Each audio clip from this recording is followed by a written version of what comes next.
Well, welcome everyone to the inaugural episode of Going Beyond DEI. I'm here today with my two colleagues from Equity in the Center. So I'm going to ask them to introduce themselves. Herna, why don't you start us off? Sounds good. Hello, everyone. My name is Herna Cruz-Louie.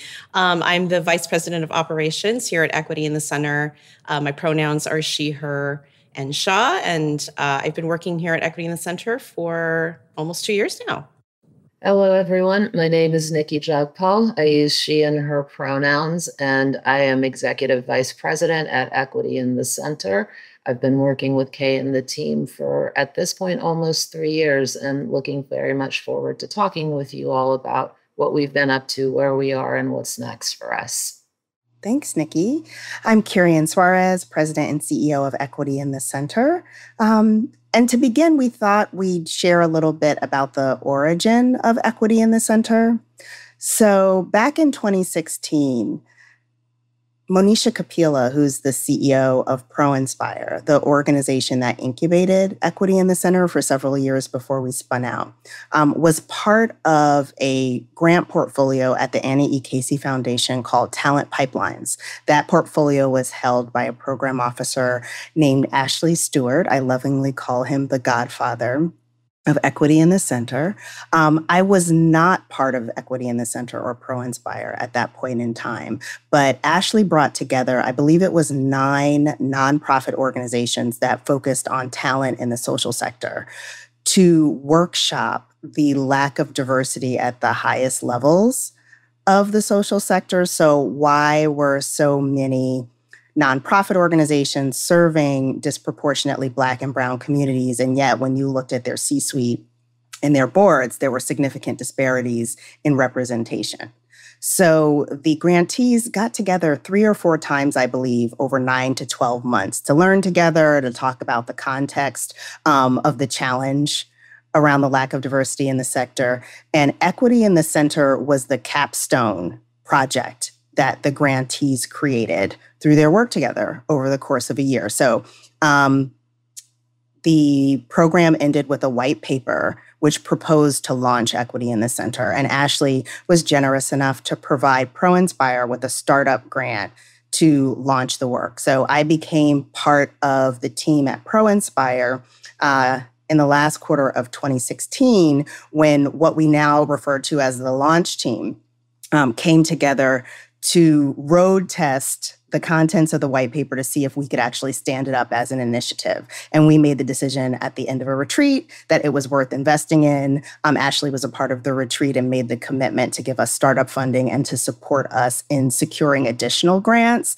So at the beginning of 2017, I started working as director of Equity in the Center, the project, full-time, and then became a staff person at ProInspire in March of that year. And that was when our inaugural round of funding from Annie Casey and others kicked in. So over the course of the next year, we set about, along with Erica Hines, the lead researcher on the project, who was part of the group that met at the end of 2016 to decide the future of the project. We started gathering together stakeholders from across the social sector to engage in what a lot of folks would call like participatory research in what it took for organizations to, as we say now, center equity in their policy, process, practice, culture, and overall operations. At that point in early 2017, the focus of Equity in the Center was still explicitly on the lack of diversity at the highest levels of the social sector. So over the first half of 2017, as Erica started doing a literature review, we started engaging advisors, talking to folks in the field, and ultimately bringing on Andrew Plumley, who was part of the team that first year as we were kicking off. We realized that we needed to shift the language from talking about the lack of diversity to the lack of racial equity, because the lack of diversity was actually a symptom, not the root cause. The root cause was structural racism. So we shifted our language to talk about dismantling structural racism in the social sector so that over time, the race-based disparities that we were seeing at the highest levels of the sector would be mitigated by working intentionally to dismantle the extent to which institutions replicate patterns of structural racism. And that gave rise to the race equity cycle. So over the course of a year and a half, we gathered together nonprofit leaders, philanthropic leaders, and race equity practitioners to give us feedback on the framework as it came together. And as I described, Erica Hines was the lead researcher. So she led what we called design and dialogue sessions, where our stakeholders gave us feedback on the extent to which the framework aligned to their experience trying to operationalize equity in organizations on a daily basis. So we had 3 in-person and 1 virtual session over the course of the year, and that contributed to the paper, which was published in April of 2018. And our stakeholders over the course of the next year made the decision that Equity in the Center had enough momentum, that the role it played in the sector in terms of convening nonprofit leaders, philanthropic leaders, and equity practitioners through summits and in virtual and in-person spaces, as well as the significance of the race equity cycle framework, warranted striking out on our own, so to speak. So 100% of our advisors voted for us to spin out of ProInspire. And so in October of 2020, we became an independent 501c3. And at that point, we had a regular slate of trainings on the race equity cycle and had begun to engage our advisors as what we now call partner facilitators. So folks like Whitney Parnell, Heather Hackman, Nicola Chin, who facilitated workshops at our very first public summit in 2018, came onto the roster of regular trainings that we facilitated virtually. So we facilitated on the Awake to Woke to Work content. Folks on our team, Erica primarily, facilitated that initially. And then we had a calendar of complementary partner trainings that also supported folks in developing a more robust skill set to build a race equity culture. So that's how we came to be an independent entity. I'll stop there. Erna, Niki, did I miss anything in terms of the origin story of Equity in the Center? Didn't miss anything, but just a couple of things that really stand out are the fact that the relationship that you built with Ashley up front, and then also with other colleagues working in this space, that centering of relationships has always just been an integral part, I think, of the way that Equity in the Center comes into the space that we work in. And the second piece that really strikes me, because it is different for an organization to have the recognition that diversity is a symptom of a larger structural problem as the organization is forming, as opposed to coming into an org that's already set and reflects dominant culture. So just 2 things that really stood out for me as I heard you telling the story again. Thanks. And that was Monisha at the outset, sort of building relationships when she was part of the Talent Pipelines cohort. And Ashley really is the godfather. He believed in Equity in the Center from the beginning, and he invested a lot in transferring relationships that he had to Equity in the Center so that we could get and sustain funding. And Monisha did that as well, particularly when we were creating the group of advisors, that list of folks that still lives on the website. Those were a lot of folks that were in relationship with Monisha or with ProInspire before Equity in the Center became public. And I do think it characterized folks' experience of us at the outset. And hopefully, at least in terms of the feedback we get, that's carried through over the years, is the centering of relationship. Well, let's talk about the origin of the Beyond DEI podcast, which is a relatively new undertaking for us. So we are about to celebrate our 4th anniversary in October of this year. We've been 100% virtual since January of 2020. So prior to the pandemic, we started offering some of our partner trainings virtually after trying it out a couple of times in person. So Whitney Parnell and Heather Hackman both had oversubscribed workshops at our in-person summits, which happened for the last time in 2019. And so we started with them saying, well, why don't we just offer them every month or so and see who shows up, initially in person, and then it moved to virtual. So we've been in this virtual space a lot longer than some other organizations, well, maybe a quarter longer than folks who had to make the pivot in March. It was a lot easier for us when the pandemic began because we had already started laying the groundwork for doing things virtually. And we didn't launch a podcast at that time, which I think folks have asked about over time. So now it's June of 2024, and we're recording our first episode. So Niki, maybe you want to share a little bit about why we thought now was the opportunity to launch a podcast, and how it fits into our strategies. Something that we've been hearing a lot, both in the field and then also participants in our workshops, is we get requests all the time for additional resources for people to respond to the ongoing pushback against, quote, DEI work, all the way from Supreme Court decisions down to ongoing local battles, especially at universities right now, where DEI work is just under attack. And as we're at this critical juncture in our political sphere with a really critical, important upcoming election, I think we felt that we wanted to be able to continue to provide some additional resources and tools that address sort of specifically how we can be working both individually and in community, and to try and build more of those connections across people who we still haven't even come into relationship with. So the idea was to both provide tools and resources, and then also to continue to build community and build relationships with folks who we work with, which comes back to what we started to say at EIC, which is that just relationships are central to both who and how we are. And I think that's reflected in sort of the roster of the guests that we have for our first season and after. And I think it's a real important opportunity for us to be able to include our voice in spaces where we can be of help at this time where we might not currently have some reach. Thank you. And Herna, I'm going to toss it to you in a moment to talk a bit about how the resources that we provide land for folks in organizations who are working to build a race equity culture, because you've been with EIC for more than 2 years now. But prior to that, you were at a nonprofit and you used our publication and our tools and resources to help build a race equity culture there.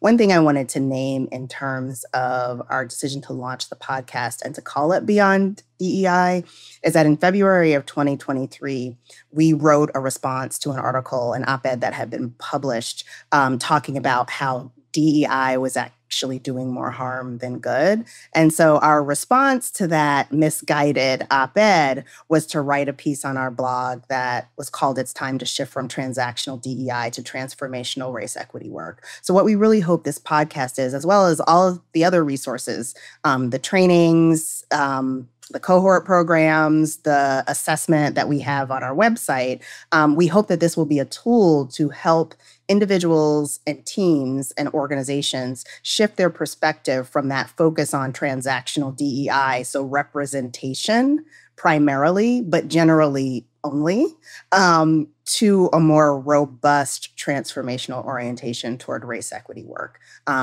And we can talk a bit more about what that means. But Herna, if you could share a little bit about how the tools and resources that we provide support folks who are doing this work on a daily basis.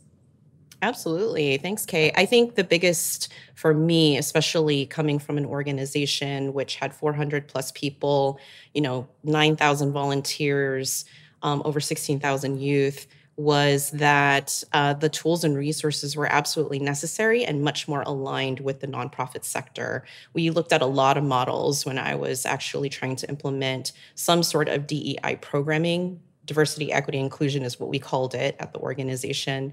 And looking at multiple models, the Awake to Woke to Work race equity cycle was really the one that really spoke to us, that really aligned with our values, that really allowed us to look more deeply into the culture of the organization, the policies and procedures beyond the diversity, right? And so to your point, Kay, around how folks really focus in on diversity and representation, which is a good start, And quite honestly, that's where we started, because that's what mainly most of the resources available to us was providing, was access and opportunities, as well as learning around how to provide more or to build up more representation around leadership, around your hiring practices, but not really getting into the deep practice of actually trying to figure out, how do we shift our policies? How do we shift procedures?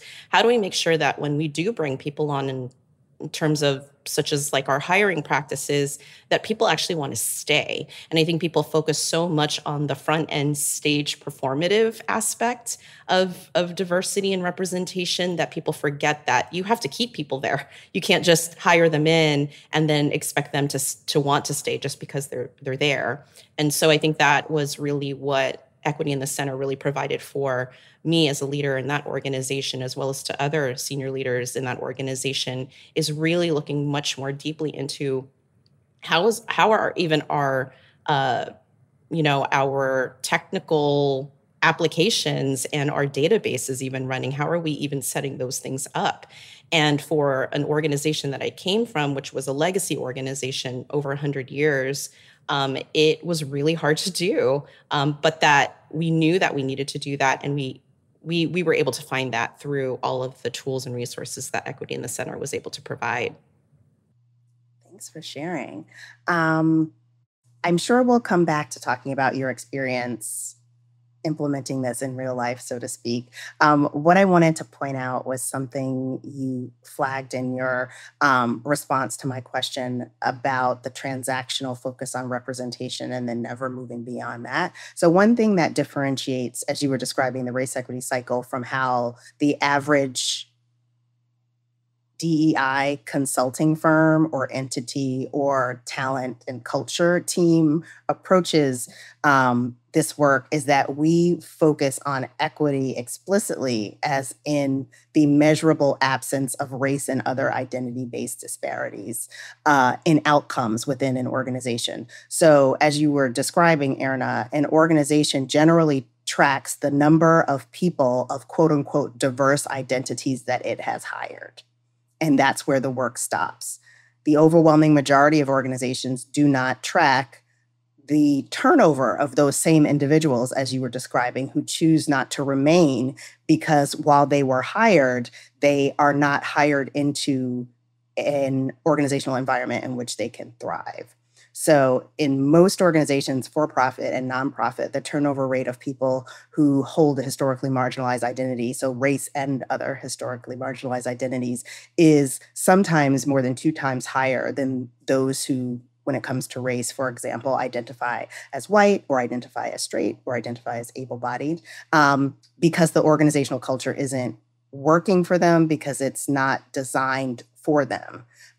Diverse individuals are recruited into organizations and then treated as if they should, they're lucky to have gotten the job and should be very grateful to be present regardless of how they're treated. So that was an important difference in how we talked about organizations. So speaking explicitly to organizational culture and the need for organizations to dismantle aspects of their practice, policy, process, and culture that results in disparate treatment of folks of diverse identities, and drives disparate outcomes for those folks. So the data set that we would be looking at for organizations would be composition, which is representation, the absolute least you can do in the very beginning, compensation, promotion, retention, investment of professional development dollars, distribution of people of diverse identities from the board to the most junior level.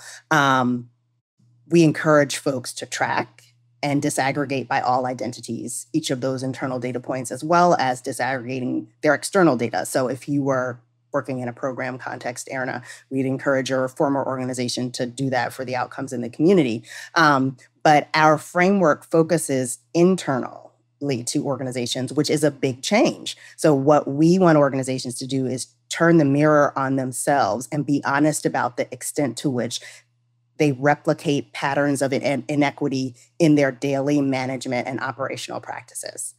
I think that's also, I think that's actually one of the things about the Awake to Woke to Work framework that really stood out for me when I first encountered it before coming to EIC, because we talk a lot in the sector and we have for decades about culture trumps strategy. And here was a framework to actually address inequities, and also the identification of intersectionality as being a very real part of the lived experience of BIPOC who are in leadership. And then also just thinking about like the different pieces that go above diversity, right? In terms of what feedback is provided to BIPOC leaders and in what way, what other supports does the organization have for them to thrive and succeed as a leader. And I think that the framework gives us a place to start going really deep into kind of different facets of org culture in a way that other frameworks to that point had not.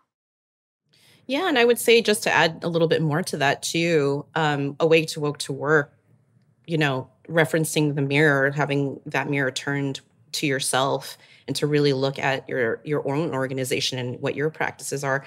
I had to learn and unlearn quite a bit.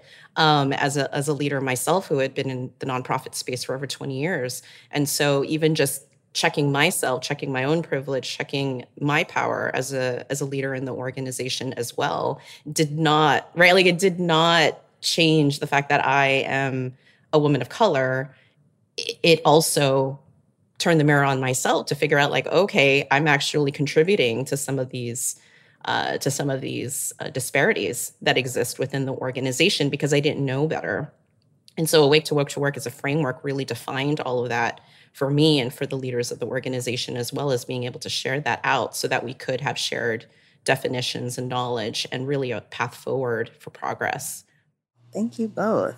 Herna, you landed where I was going to ask one or both of you to focus in terms of our next question. So why is it important for organizations to have a shared language, to have shared definitions on diversity, inclusion, and equity, starting, for example, with the fact that diversity, inclusion, and equity are three distinct concepts that are mashed into an acronym, the accurate definition of which the majority of people using the acronym don't know. So I don't know which of you would prefer to take that, but how and where do shared definitions and a shared language for building a race equity culture, as we say, fit into how organizations can use our framework?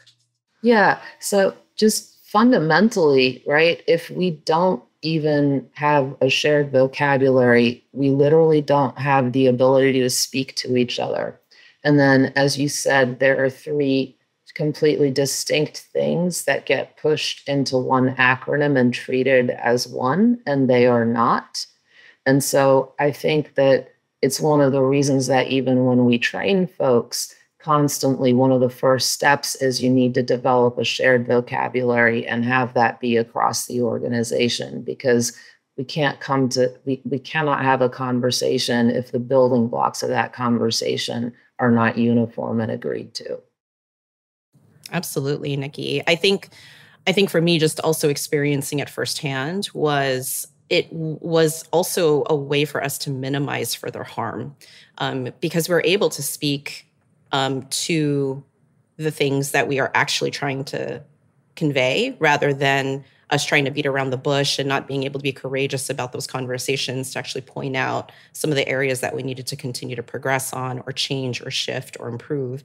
And so I think that it was a really good first step to minimize further harm, because everybody was kind of going through this unlearning, relearning phase as an organization. And I think that there's something to be said about that when we're able to go through that together as an organization, that everybody's learning. People actually gave each other much more grace than I think that they would have typically if they weren't in a learning phase, and that we were naming and acknowledging that everybody was going to be in a learning phase and unlearning a lot of things. We took that actually in a lot of stride, and we really gave that as an opportunity, or used that phase as an opportunity to say like, hey, it's cool. Like, we know we're going to mess up and we know we're going to make mistakes, but don't forget, here is the definition that we're talking about. And so when folks did get misaligned in terms of how they were communicating with some of these terms and definitions, we had other folks who could come in and say like, okay, so when you're saying this term, it sounds like you're actually meaning this. And then you can actually have a much more healthy conversation about that and socialize that throughout the organization to really make it a part of your foundational culture. Thank you both for those insights. Hearing you talk about it reminds me of something that will sometimes come up when we are doing what we call open enrollment sessions, or it's the introductory training on the content of the publication. And we'll come back to that in a moment. But in for-profit organizations and nonprofit organizations, the work of equity, or like DEI as most folks call it, is approached in a manner that would, in many contexts, be described as worst practice. So in an organization or an entity that makes widgets as their core business or their core mission, all the folks who work there know what a widget is. They know how a widget's made, how a widget functions, because there's a shared definition of a widget. One of the primary reasons that so many quote unquote DEI initiatives are unsuccessful is because the leaders of the initiatives, not to mention the folks who are on staff at the organizations, don't have a shared, clearly defined goal for the work. And we all know, as people who do things in our personal lives, and in our professional lives, if you don't have an explicit goal for what it is that you're doing, the likelihood that you're going to accomplish it is slim to none. And so when we work with organizations, the overwhelming majority of them are at the point in sometimes multi-year DEI initiatives, doing a number of things, none of which have been aligned to an explicit goal beyond recruiting or hiring more diverse people. And even so, the majority of organizations that we work with struggle to achieve even that. So most organizations that come to us, and there has been a shift in the past 4 years following the murder of Breonna Taylor and George Floyd. And even so, a significant number of organizations still come saying that they aspire to hire diverse individuals, as speaking of them as if they were unicorns. So even when they name that explicit goal, they have difficulty attaining it because the interim steps to get there, the more robust organizational cultural aspects of the work, haven't been clearly defined, sort of as Niki was saying, diversity, inclusion, and equity. So diversity, literal representation, inclusion, the engagement and the treatment of those diverse individuals as equal in value to all other individuals in the organization, such that you would be able to assess it in a staff engagement survey. And then thinking about equity, the absence of disparities in outcomes around composition, compensation, promotion, performance, retention, investment of professional development dollars, and so on. So those are things that you can measure. And if you don't have clear goals, you still rarely achieve the first goal, let alone the second or the third, in terms of diversity, inclusion, and equity. Yeah, I think you raised a really good point when it comes to measurement and metrics, because one of the things that we hear constantly when you talk about organizational culture,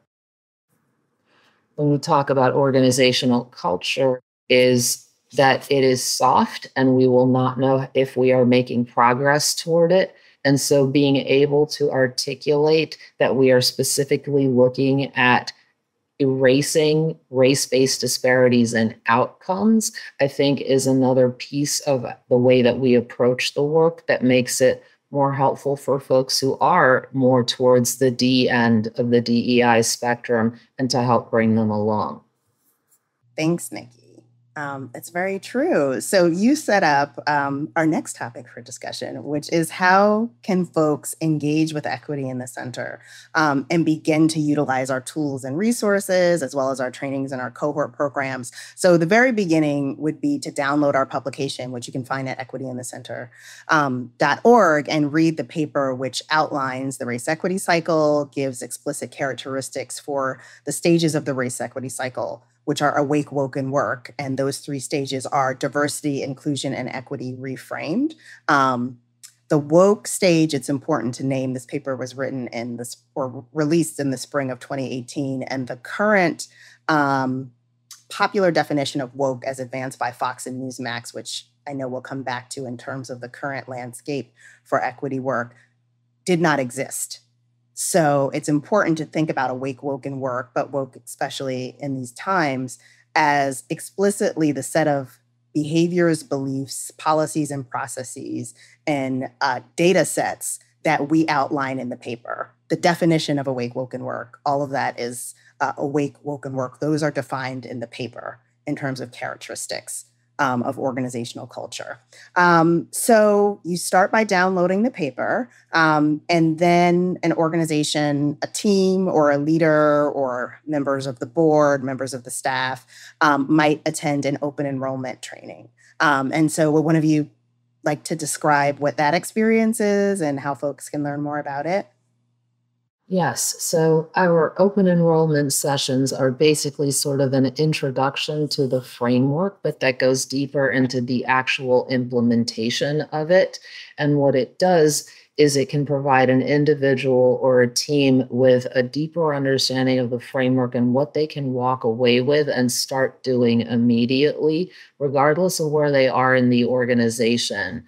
And I think it sets folks up well for the work that we've done since the research that came out originally back in 2017, 2018, and that there is actually a bit of a learning path. And I also think that it leads very clearly into our pulse check assessment, which is a way for folks to get a score based on a range of input that they put together with a cross-functional team, and that is then analyzed and gives them a report on each of their levers of awake to woke to work, low, medium, and high, and then is coupled with coaching. Coaching, I think, is such a critically important part of our culture because in our experience with providing people with resources and tools, including in our cohorts, which we can talk a little bit more about as well, it's really the coaching where some of the more transformational work happens.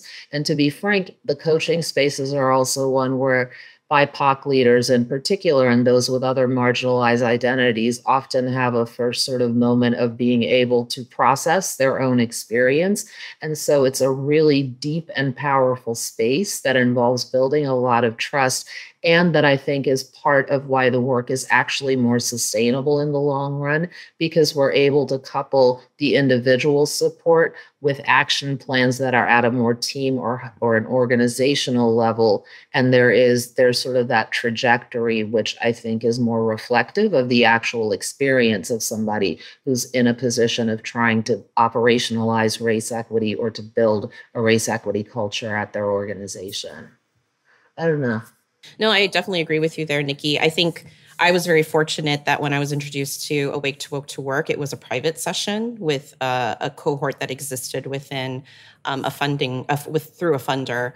And so I was able to work very closely with the funder, but also with other organizations who were obviously experiencing the same challenges as well as the relearning, unlearning, so that we could lean into building a race equity culture at all of our nonprofits. And so, like, whether you go through the open enrollment, which really dives into much more detail beyond what is written on the page of the publication, private sessions were also really, really amazing. And just being able to ask those really deep questions and, really figure out what works best for you while you're also learning from other organizations, I think was really, really key in our journey and my own journey. Thank you both for sharing that. One note on what you said, Herna, just for folks who are listening. So a private session is when our Awake to Woke to Work introductory training, so what we've talked about as the open enrollment training, which you can sign up for on our website, it's a public training, is done privately. So often an organization will have members of our team come and facilitate that content just for their team of 10, 20, 50, 100 or more folks, or just for their board, or for their senior leadership in their board, or for division heads. And their senior leadership in their board, or kind of any mix thereof. And individual organizations bring us in to do that. But as was Herna's experience, most often we have conveners. So funders who provide the opportunity to their grantees, and or philanthropy serving organizations or networks of nonprofits or grant makers who make the content available to their membership. So probably the majority of our stakeholders, up until the last 2 years, probably. Probably 4 years up until the pandemic. But even during the pandemic, we worked a lot with conveners. Most people know us as a result of the type of relationship that Herna described. And those strategic partnerships started because of what happened in 2020. So the murder of George Floyd and Breonna Taylor and the so-called reckoning that actually was not a reckoning, but it was a so-called reckoning where funders and organizations, for-profit and nonprofit organizations, were scrambling to figure out how to talk about what was happening. So race equity capacity building had been a thing for decades before that. And the demand for it went up 200% or more in 2020. So we had a lot of partnerships to share this content with as many organizations and leaders as possible in order to help folks navigate this time. And funders and networks stepped up to try to make space for their members and grantees to learn together as we were all navigating 2020. We find ourselves in a very different landscape now, which we can come back to. One thing it might be helpful to do now is just to finish talking a little bit about our programs. So Niki, as you were describing, at the end of the open enrollment training, which is 2 sessions, folks come away with a high-level action plan on how to build a race equity culture in their organizations. And you mentioned the levers. So for folks who are listening but haven't read the paper, the race equity cycle has those 3 stages I described. And there are 7 levers that are part of the race equity cycle, which represent management and operational functions by which best practices, characteristics, and recommendations are essentially organized. The levers are not mutually exclusive.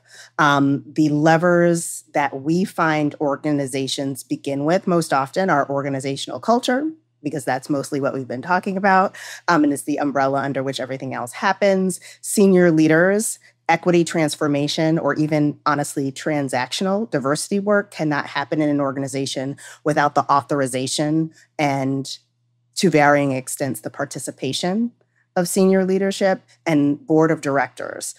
For many organizations that are excited to do race equity work, where senior leaders, in terms of folks in the C-suite and heads of divisions and departments, have authorized and funded equity work, boards of directors are cited without question as the most frequent roadblock to progress. Individuals are, on any given day, individual leaders, the most likely roadblock to progress on equity work, because individual leaders have the right to, can block things, they can authorize things, they can fund things. So on a daily basis, it's all of us as individual leaders often interrupting the progress or the trajectory that equity work is on. But generally, when we look at the field and we look at organizational characteristics that either facilitate or hinder equity work, boards are at the top of the list because of their significant power, their governance role, and generally the overwhelming power and influence of members. So that's the third lever that folks often address. So Niki, you talked about the pulse check cohort. So folks can go to our website and take the pulse check individually as a tool. They can purchase the pulse check along with coaching, or they can do the program that you described, where the pulse check is embedded in a capacity building program of about 6 months where you get coaching. We also have a fellowship, which is for individuals. The pulse check cohort is for teams. And an organization has to have a certain level of commitment to race equity capacity building in order to authorize the participation of 3 to 6 members of their team to participate in a program. So generally, folks who participate in the pulse check cohort are at an organization that has strategically prioritized equity work and capitalized it. Often organizations that have not yet gotten to that point, they of course will have a diversity or an equity statement like the overwhelming majority of organizations do, but where they haven't yet begun internal culture transformation and leaders are trying to make the case for that. often those folks, those leaders, those champions of equity in organization will participate in something called the Race Equity Culture Fellowship, which we will be offering at the end of 2024. So Niki, do you want to say a few words about that? Yes, I think another thing is in the pulse check, it is a little bit of a deeper dive into specific contents, whereas with the Race Equity Culture Fellowship, Kay, as you described it, because folks are earlier on in their journey, there's sort of a broader range of topics that we get into, not to the same depth, but it is on a wider range of topics. I think one thing about the cohort and fellowship experience that we hear over and over, and Herna referenced this as well, the ability of folks to be in a space where they can see people on different stages of the work is actually really helpful, because it, one, helps folks feel solid in knowing that, okay, I'm at the beginning, it looks really overwhelming, and people do get past this. And the other thing it really brings out is just sort of the different approaches to it and different tactics that different organizations have used in order to sort of work on the broader race equity strategy. And I think, again, just the relationships that we build, something that we really emphasize in our cohorts is wanting folks to build with each other beyond the cohort space, because it ties in with our value of building community and of being in transformational relationship with folks, whether they come to our workshops or are our funders, because that is just the nature of how this organization works. Thanks, Niki.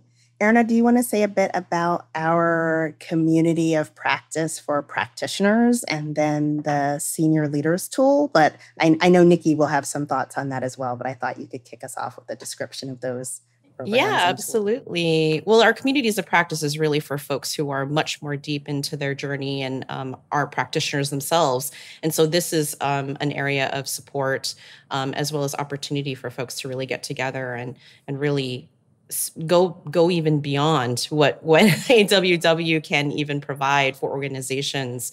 And so I think that is it's a wonderful opportunity, and we've just launched our first one in the last week or so. And then our senior leaders tool, which provides coaching as well, I think is also a great opportunity for folks who are much deeper in their practice and have really already gone beyond from transactional to more transformational, and still wants to continue much deeper into the work. And so I'll pass it to Niki to just share a little bit more deeply about that.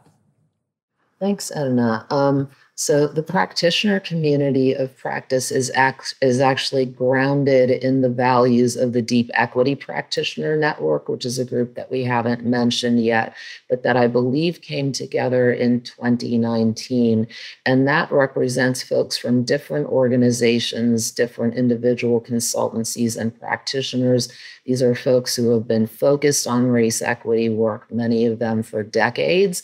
And we're really grateful to be able to have Raquel Gutierrez, who has been a longtime EIC advisor, leading this community of practice.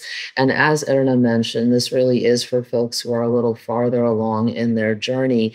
And it's really to focus on the practice side of it, because what we do in terms of frameworks, tools, and resources can seem sort of sterile, but there is actually a practice component to the work of being able to center equity and to actually make it a reality and to show it in org culture.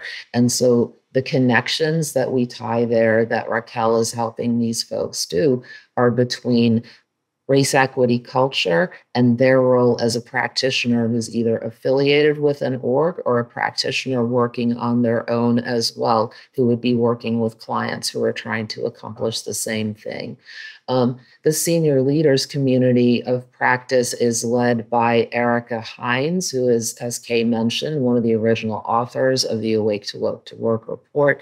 The senior leaders lever, as Kay also mentioned, is one of the three where folks often start first. And so that opportunity actually includes access to a tool that we developed that is much more granular. And the intent there is really to give senior leaders a way to start the conversation across the organization with people at different levels in the organization, et cetera.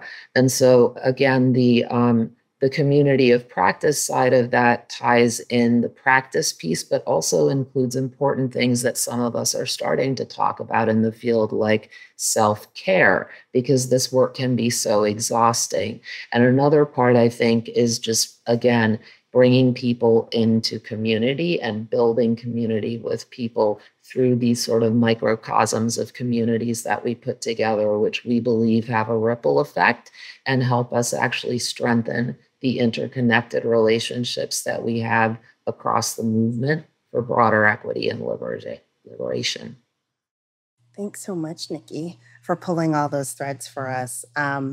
One thing I wanted to build on before we begin to wrap up our inaugural episode is your really important point, which Herna also gave us some clear examples of earlier with her experience implementing the race equity cycle at her previous employer. It's the question of practice. So often in Awake to Woke to Work trainings, participants will ask, like, what's the most effective thing we can do to lean into this work?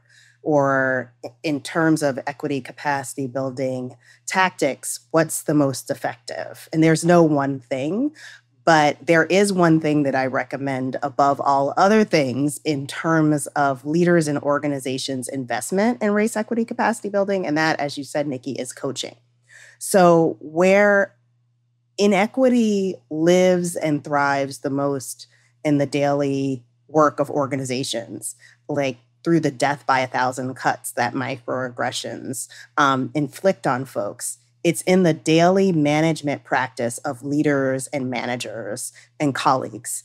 Really, it's the lack of equity practice in their management practice daily. So the words that they use, the bias that they introduce into the words that they use, the decisions that they make. So things that seem insignificant, like who you speak to in the hallway, who you call on in a meeting, to whom you award the stretch opportunity. When you hear the feedback or the comment that an individual offers. And a great example of that is when a woman makes a point multiple times and is not heard, and then a male colleague repeats the same thing and the point is received and affirmed. Coaching helps people understand where their aspiration for equity and inclusion falls apart in their daily practice, the choices that they make that reflect how they value people as employees and human beings. And ultimately, when we're talking about building a race equity culture and dismantling the white supremacy that undergirds our society and organizational culture, we're talking about moving intentionally away from valuing people on the basis of the pyramid of human value, or the hierarchy of human value that places people who are racialized as white at the top and people who are racialized at the bottom, are racialized as Black at the bottom. And that doesn't mean that all other identities don't matter. Other people of color are valued intermittently based on their proximity to whiteness. Whiteness and Blackness are what Racial Equity Institute will often call bookends. And they are diametrically opposed on purpose so that other communities of color can be contrasted to Black folks in terms of their behavior and how they show up, and there is the origin of the myth of the model minority. But anyway, coaching helps folks understand how this pyramid of human value guides their decisions as leaders and managers. And coaching helps you in a supportive environment, sometimes one-on-one, but coaching can also be done very well and effectively in teams. It helps people lean into the intersection of the individual in the institutional role. So where are my personal beliefs and biases about race and gender and ability and sexual orientation, all of which live in my amygdala? Where are they showing up in how I treat the people that I lead and the people that I manage? Coaching is very, very effective at helping folks understand where their aspirations fail as a result of their practice. And one reason we made the decision to start doing cohort programs is because cohort programs make equity coaching accessible to more groups of people, to larger groups of people. Individual coaching, leadership coaching can be quite expensive. I do want to note that leadership coaching and race equity capacity building and coaching are not the same. And that an individual who has a robust practice around leadership development and leadership coaching may or may not know how to coach folks on race equity capacity building. So if you're looking for someone to help coach you on these issues, be clear that they have experience as a race equity practitioner and not as a leadership development professional per se, because the very robust library of leadership development resources that are out there are based overwhelmingly on a standard that upholds white males as the paragon of leadership. So I'll stop there. Herna, Niki, any other thoughts on our programs? Or partner trainings is one thing we haven't talked about yet. Yeah, and I would say partner trainings was fantastic for me in my journey also, before I even came on board Equity in the Center's staff. And partner trainings really did, beyond just thinking about the organization as a whole, was really looking much more deeply into how I could be a better leader. And to your point, Kay, right? Like, I have benefited from the model minority myth. I do not deny that I likely stepped into a much more elevated role at my previous organization because I have closer proximity to whiteness as an Asian American. And so being able to name that and acknowledge that and also be in space with other folks who are processing that was really, really important. And I think partner trainings like Whitney Parnell with Service Never Sleeps and other partners that we work with who have provided trainings so that you can lean into practice beyond just thinking about your organization as a whole, I think is really key to the ongoing process to building a race equity culture at your organization.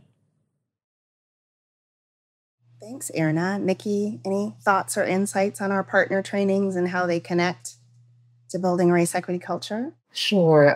So I think we're really clear about the fact that we do not have expertise across every single topic that comes up as a part of broader organizational culture. And so, again, relationships. Most of our partner trainings, if not actually all of our partner trainings, are offered by folks that Kay and others who've been with EIC for a long time have been building relationships with for years. So part of it is relational. Another part of it is being able to offer folks access to specific topics which come up as part of this. What comes to mind, for instance, are the connections between environmental justice and racial justice, and what does the work that we do look like over there, or how is anti-racism being used in your HR practices. So it gives us the ability to get folks into a space where folks who are much better equipped than we are able to provide them with expertise and space. And I think to build a little bit on what both of you said about sort of individual level versus organizational level, and that sort of that tension, if you will, and how coaching plays a role there. Something that I really got from something that you modeled for me, Kay, was being able to name my own complicity in perpetuating white supremacy, something that I have known but have never actually articulated as many times and just named it in a space as much as I have. And so I think our partner trainings are just another opportunity also for folks to continue building their own relational networks and tapping into the expertise of our partners who have been doing this work for years. Awesome. Thank you both. And thanks, Niki, for naming that.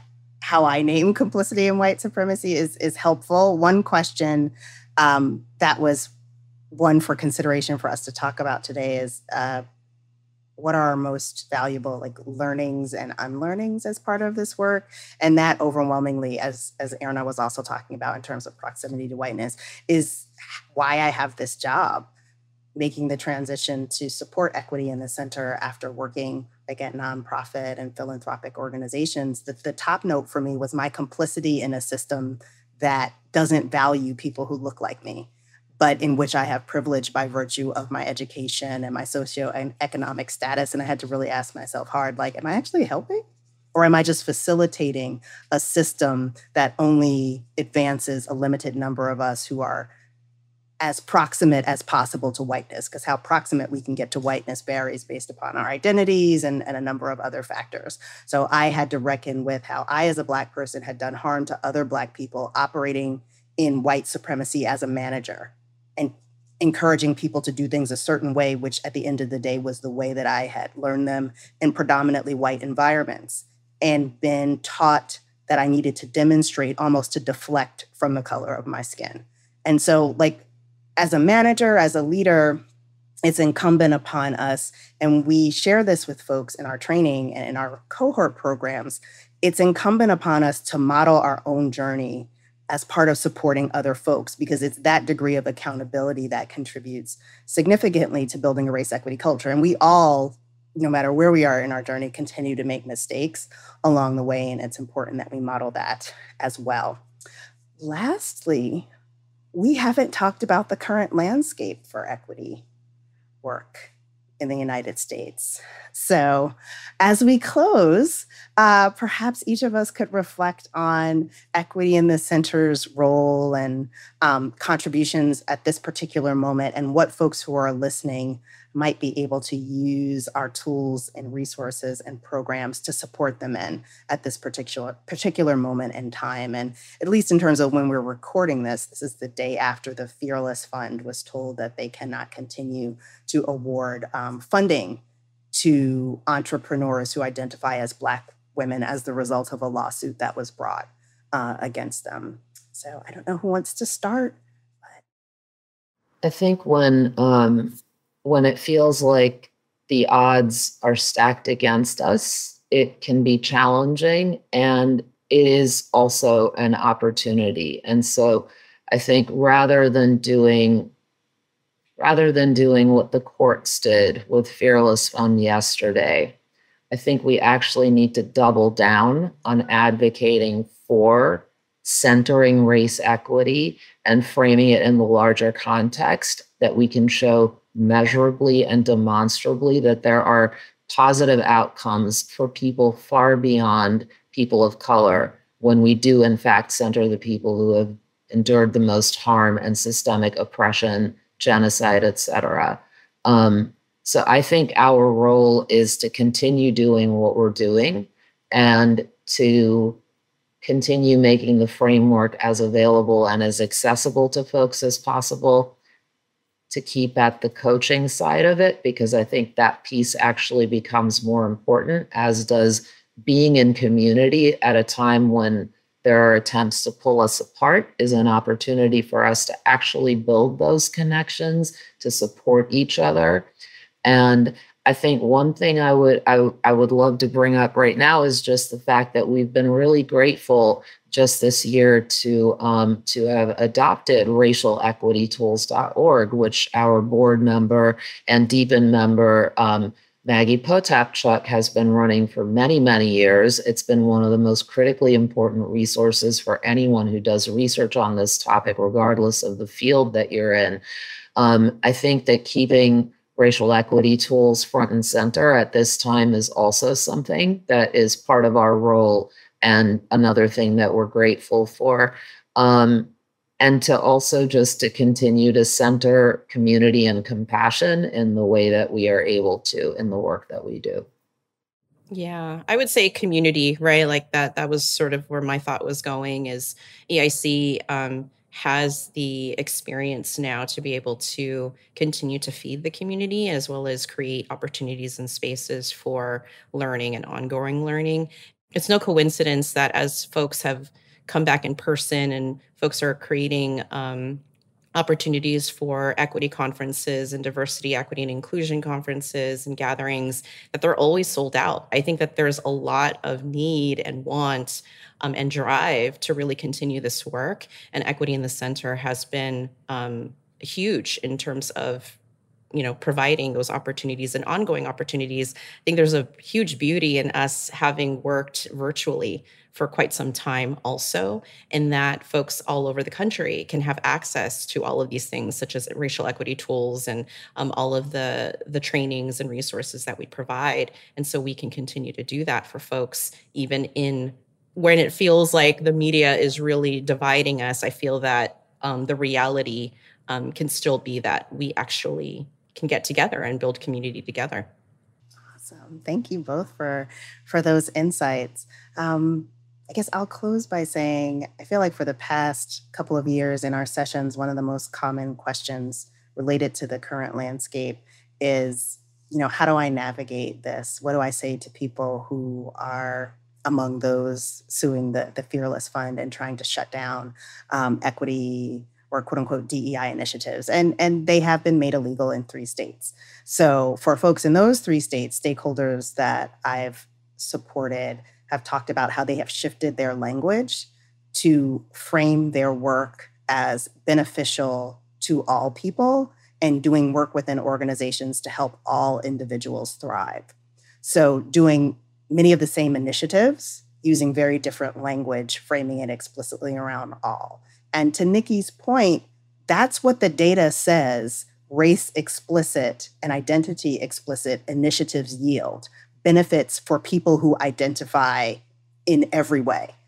Because when you center the most vulnerable or so-called marginalized individuals as part of doing work, you create a system that actually works for everyone, as opposed to the system we have now, which was designed for the advancement and the consolidation of wealth and power for very few.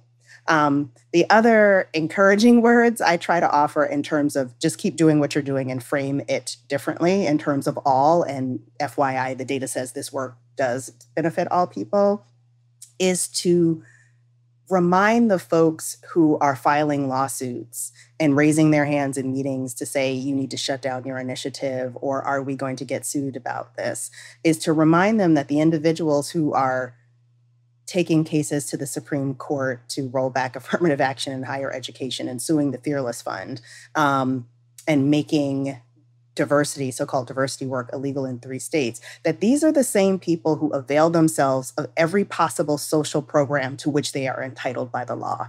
They are down at the school, they are down at the hospital, they are down at the VA, they are down at City Hall, signing themselves, their children, and their parents and their loved ones up for every social safety net program that they believe they deserve and to which they are entitled as Americans. Social Security, IEPs in schools, VA benefits, the list goes on, the Affordable Care Act. All of those programs were designed with an equity frame. So giving historically vulnerable or marginalized folks, people over 65, veterans, what they need to thrive. People who oppose DEI initiatives are signed up for pretty much all of the programs for which they qualify. And in the same breath that they say that people shouldn't be given certain opportunities on the basis of race or gender, they believe that they're entitled to everything the federal government offers and their state and their municipality offers by virtue of their being a taxpayer or an American. And so I think it's important to highlight that tension in conversation as abundantly as possible.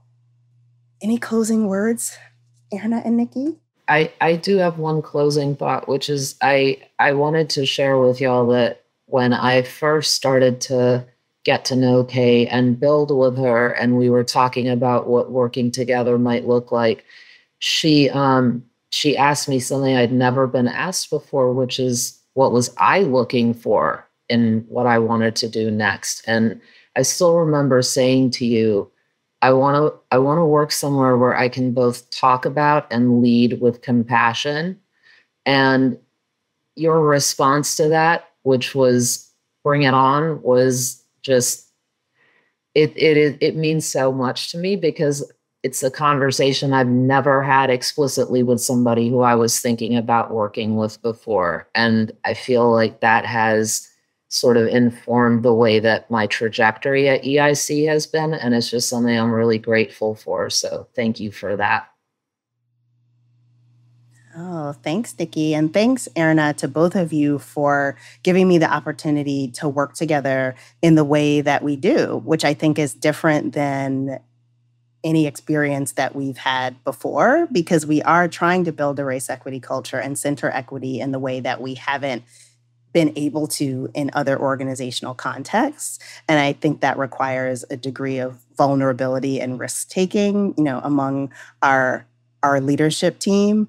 That is just a learning experience for us all every day. And I appreciate how both of you always have my back and support us as we can support our trio and the organization as we continue to make mistakes as we figure out how to build a race equity culture. And one thing we say in our trainings and in our cohort programs is that if you're not making mistakes, then you're not taking risk sufficient to the vision that you're trying to attain. We don't know how to have an equitable society and culture because our society and culture was designed to be inequitable. So we have to take risks together and then sort of support one another as we learn through that. And it's a particularly challenging time with the landscape and with the capacity constraints we have as mission-focused organizations. So I'm deeply grateful for both of you. Thank you.